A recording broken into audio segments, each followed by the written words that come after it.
a regular family. I mean, kids played soccer and sports, and then all of a sudden we were the top news story in the nation. Stacey Chapin opening up in her first podcast appearance, hosted by actor Taylor Lautner and his wife, Taylor. We really only had two choices, and one was to just literally curl up and call it a day, which isn't an option, or we're going to start putting the pieces back together.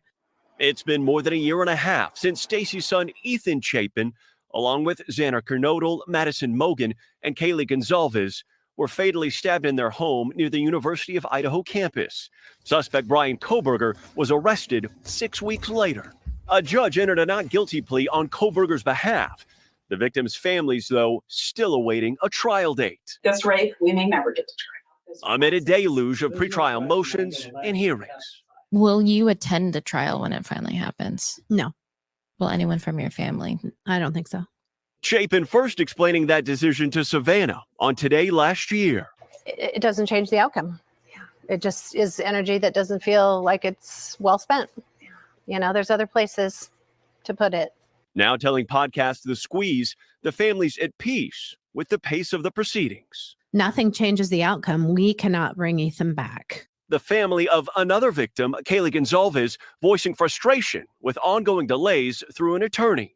The families need something to look forward to. They need something to happen in the cases rather than just hearing motions all day long, every day of every month. Meanwhile, Chapin says the social media frenzy surrounding the case has taken a toll. The true crime nation is shocking. But at the heart of every true crime situation is a family like mine. The Chapin family focusing on honoring Ethan's memory every day. I mean, we have said, you just have to get up and be the best version of you.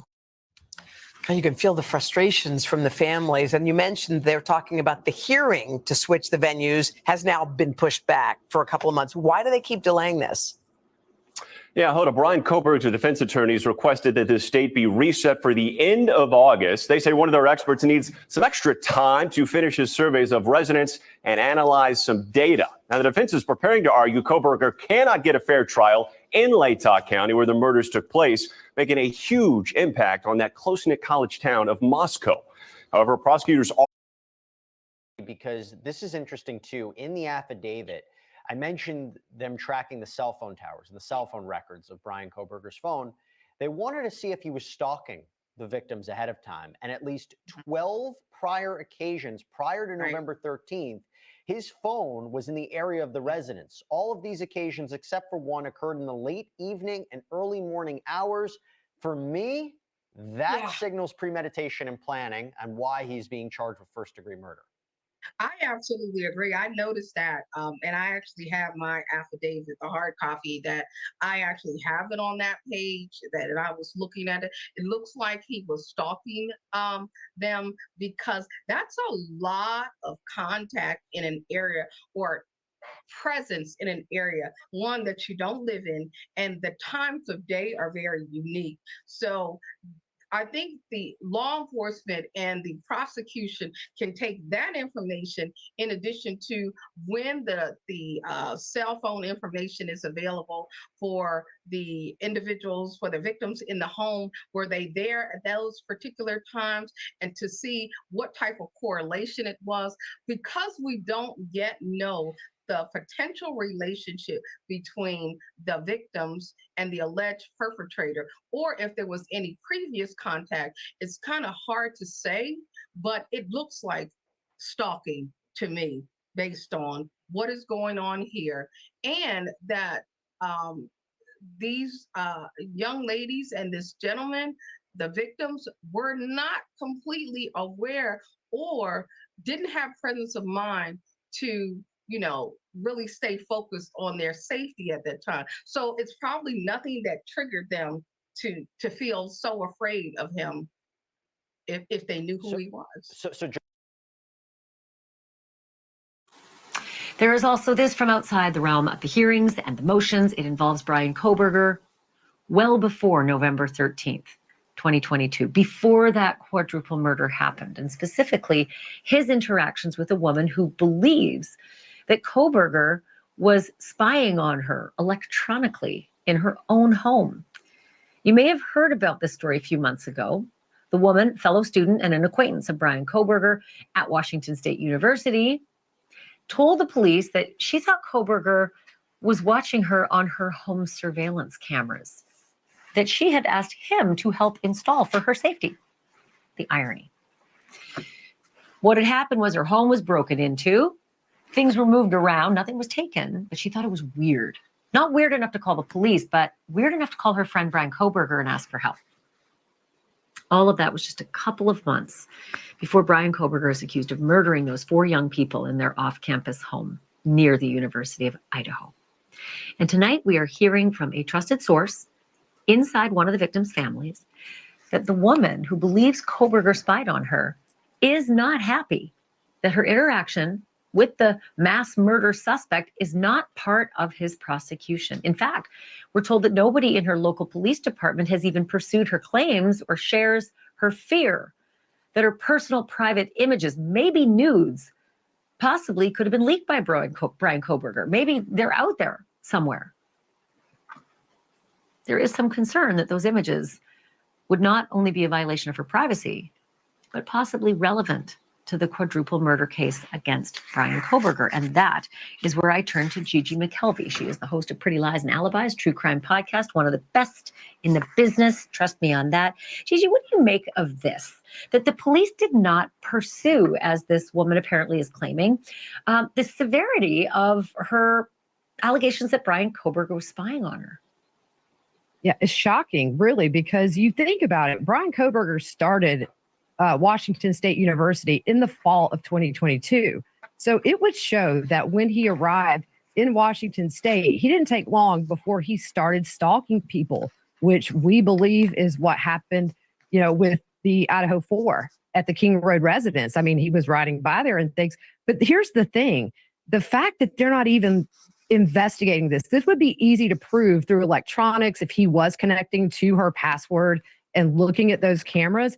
That would be something I think beneficial for the prosecution to have on their side to just show his character to this jury eventually when it goes to trial. So I thought about that. And then I wondered if there's a possibility, and I'm honestly spitballing here, Gigi. There's a gag order in this case. We do not know what they have, what they're doing. We don't know if maybe they've established a stalking pattern related to this other woman and that they're keeping it close to their vest potentially for prosecution. But I keep coming back to the police. Wouldn't they at least give this person the time of day to investigate her claims, fill out all the reports, make her feel comfortable or at least self-assured that perhaps she's not being consumed. Her private images may not be consumed in the dark web somewhere. Yeah. And I mean, the thing is, you think about how vulnerable she must feel knowing that he could be watching her. I just don't understand, even without the murders of the IDaHO4. I mean, this is something that the police should have been on immediately after it happened, and just for her own safety. I mean, this is on campus. This is right there in their little community. I don't understand it. I just really, there's no reasoning for not investigating that thoroughly. I keep coming back to pattern, right? Because if there's not a pattern of behavior, you can't just sort of go reach into someone's past and throw the spaghetti at a jury. You can't just say, well, look, he stole a lollipop when he was 8. There has to be a pattern in order to bring in prior bad acts. And so if this doesn't sort of fit into any pattern in the prosecution of Bryan Kohberger, I guess I can understand part of this. That's where I want you to remind us, Gigi McKelvey, of how many times Bryan Kohberger is alleged to have stalked the home at King Road. At least 12. And that is not accidental, because the path from where he was going to school to where the King Road residence is, it is not a direct path. These roads are narrow. You have to have a reason to go there from where he was. So just very frightening on all counts. And who knows how many potential victims there are out there of stalking by Bryan Kohberger. This is not a one-time thing with him. And all the more reason even now to investigate this woman's claims. I keep thinking about Erin Andrews. Erin Andrews talks at length about how when she was spied on, and photos were taken of her in her hotel room by some freak who was peering through her peephole. She never got over the fact that she's out there. You know, her pictures are out there, and she can never get that back. And so you mentioned it, the violation, that is real. That pain and suffering is real. It doesn't go away. Gigi, I hope you have a great weekend. Thank you for coming on. Thank you for watching.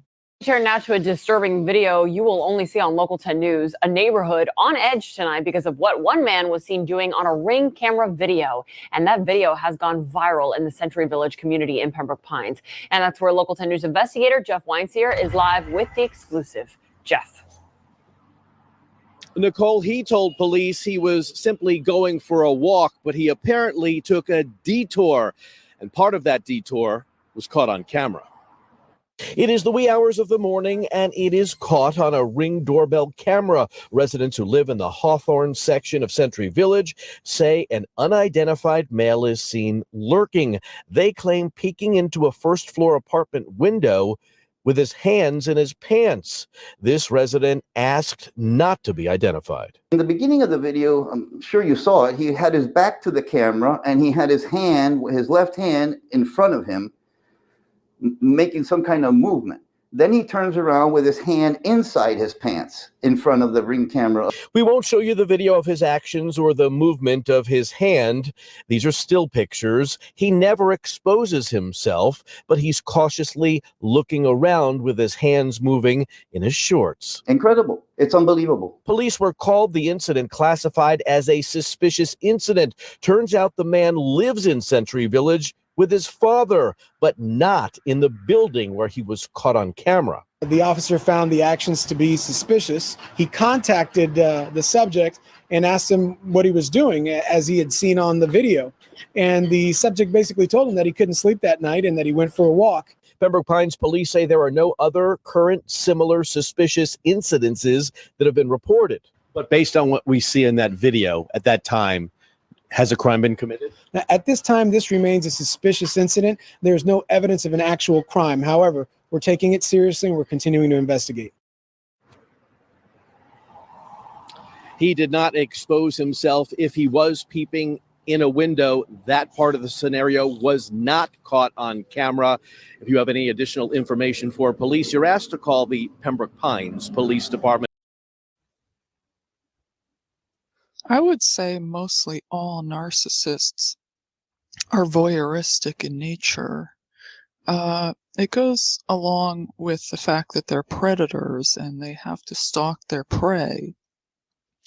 So it's kind of like Big Brother. They watch you. They want to know all your patterns and everything you're doing. And so, they want to know as much about you as possible. So if they can watch you, stalk your social media profiles, learn as much about their prey as possible, then they already have the upper hand on you. So that's the reason why they like to be voyeuristic. They like to be in charge. So, and I've also already discussed most of them are porn addicts. So that also goes hand in hand with being voyeuristic. So, and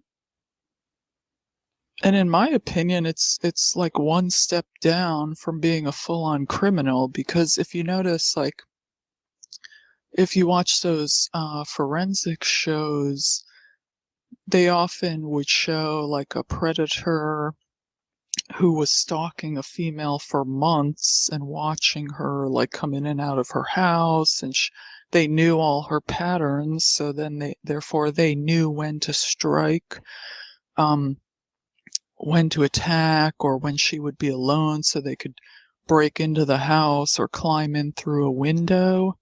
Well, narcissists are no different. They stalk their prey just like a rapist or a murderer. They'll sit there literally all day on Facebook and they'll look at all your likes, all your dislikes, where you're checking in, where you're checking out of, what you're doing on holidays, what family you're with on this day, places you frequent, who you hang out with.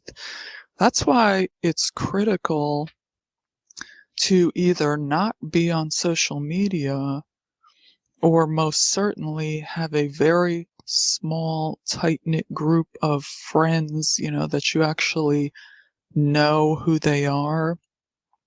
If you have strangers on your social media and you have no idea who these people are, in other words, if you're dealing with the public, let's say you have a business and, you added some people because you thought they might be a client at a later date, but then they didn't end up being a client and they're still kind of hanging around.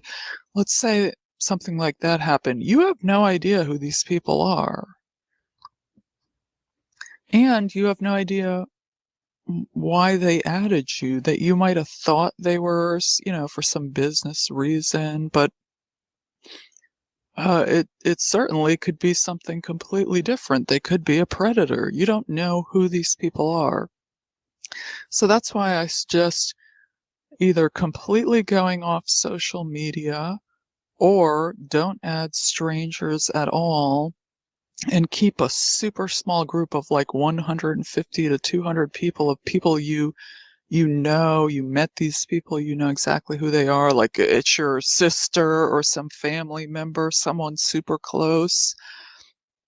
Or don't be on there at all, or make all your posts and your likes and all that stuff, make it all private so only you can see it, or you and your friends. So just tighten up your security boundaries, because these predators are literally everywhere, and it's like Big Brother. They're watching you. They're watching every single thing you do. So, narcissists are extremely voyeuristic.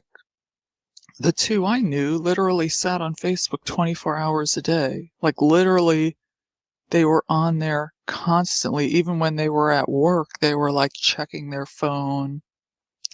They were constantly on there. So, these people have to be constantly on the prowl because they cannot live without supply. So therefore, they have to be constantly on the hunt, constantly on the search for new victims. So they're extremely voyeuristic. And, these types of behaviors are one step down from being a criminal. So I wouldn't really put it past them to step up to committing more extreme crimes. I really wouldn't, because they already have the psychology of a criminal, sitting there stalking their prey and watching. It's pretty creepy, actually. But in terms of being voyeuristic and watching people in like other sexual acts, I don't have as much firsthand experience with that. That didn't happen with the narcissists I knew. Like I said, they're almost all porn addicts, so they do watch. But I didn't have any that experience happen to me, so I really can't. I can't comment on that, but I do know that they watch people in general.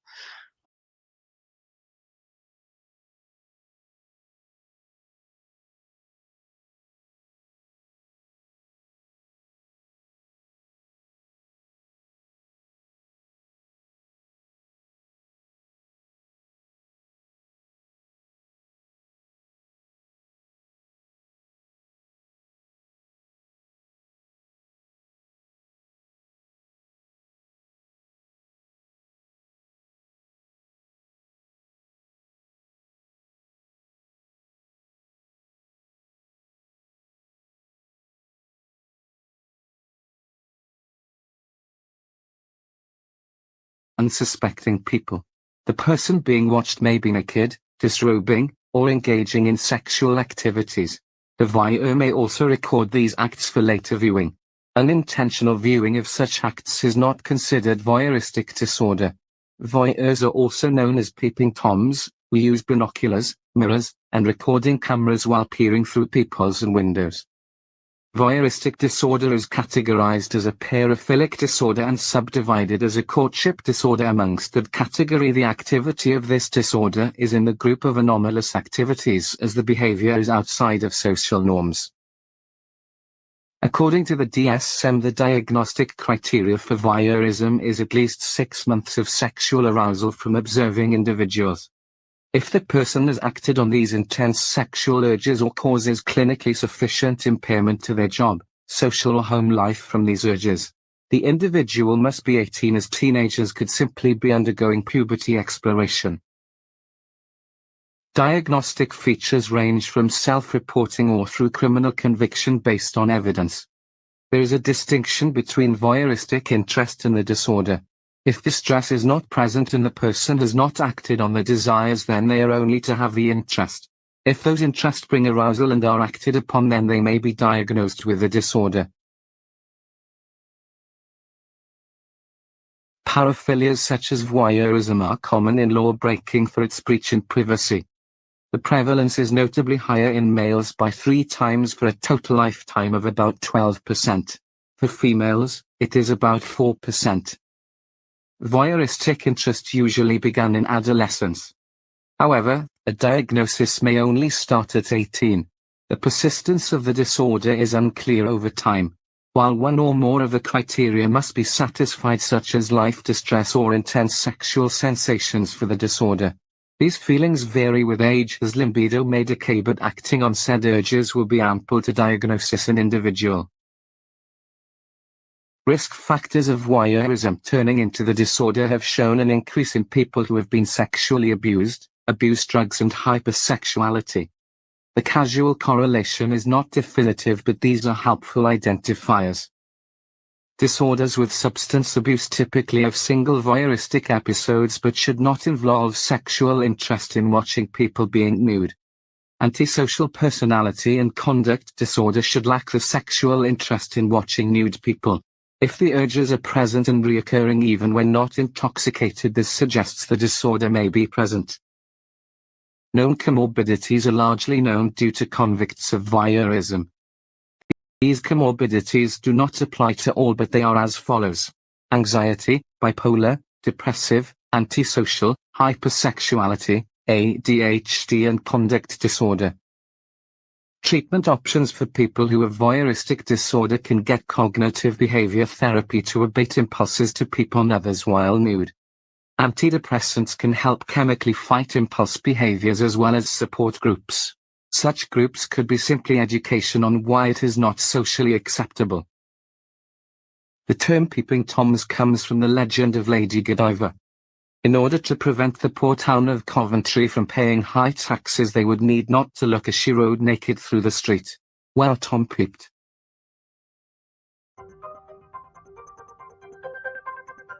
If there's landscape materials, chairs, any type of foreign objects that are up against your house, particularly your windows, and you know you didn't place them there, give us a call.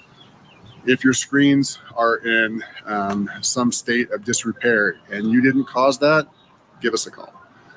If you're hearing things outside your windows at night and you know that there's nobody out there that should be out there, give us a call. If you come home and you left your residence secure, but you find it unsecured or things inside look a little bit different, we want to know that. Your blinds. If your blinds were completely closed and you come back and you find them shifted even so slightly to the side, or you see a gap in them that's opened up where somebody can see in, give us a call. Ladies and gentlemen, we take this very serious. These are the types of crimes that on the surface may seem somewhat benign. But what we know through experience is that these types of behaviors are ground level behaviors for what can and oftentimes does escalate into much more serious crimes and violent crimes And we just want to make sure that we partner with you to give you the best opportunity to stay safe and for us to have the best opportunity to hold those accountable who are victimizing this community. Here are 7 common behaviors of a self-destructive person.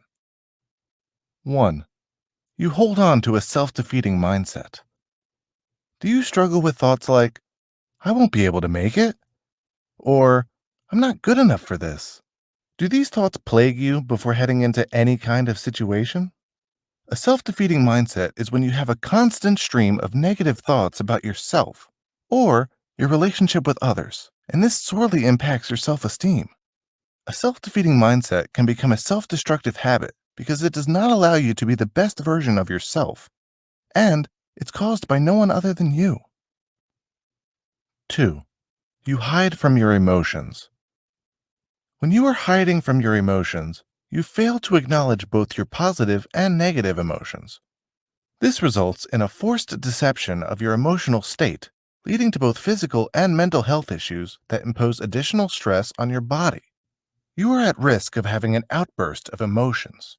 This is all most likely due to deep emotional scarring, like dealing with the death of a loved one. You feel like it's better to not feel anything to relieve the pain of grief. Over time, these emotions start to build up and can be much more harmful when they burst out during a meltdown. 3. You fail to take action. Do you overindulge in playing video games instead of finding a much-needed job? Do you feel like things just aren't worth trying for in the first place? When you fail to take action, you are setting yourself up for failure from the start. You might cost yourself relationships, jobs, and other opportunities that require you to take some risk. This kind of behavior can be a very difficult habit to overcome and bars you from future attempts at being successful in your goals. 4. You hold on to forced incompetence. Do you sell yourself short when you tell yourself, I'm just not good at math, and don't even try to understand the material better in your math class? Forced incompetence is a mindset where you won't try to learn and practice if you believe that you do not have an innate talent for it. This thinking can also be a coping mechanism if you aren't confident in your abilities. Unfortunately, this mindset can only set you up for failure and keep you from trying new things and broadening your horizons. 5. You are socially isolated. Do your friends and family no longer want to talk to you? Did you pick a fight and insult them? Or maybe they don't reach out to you anymore because you've simply ignored all their texts, calls, and invitations to hang out. Isolating yourself from friends and family can be an active or a subconscious choice. You might think you are doing the world a favor, figuring everyone would just be better off if they just stayed away from you.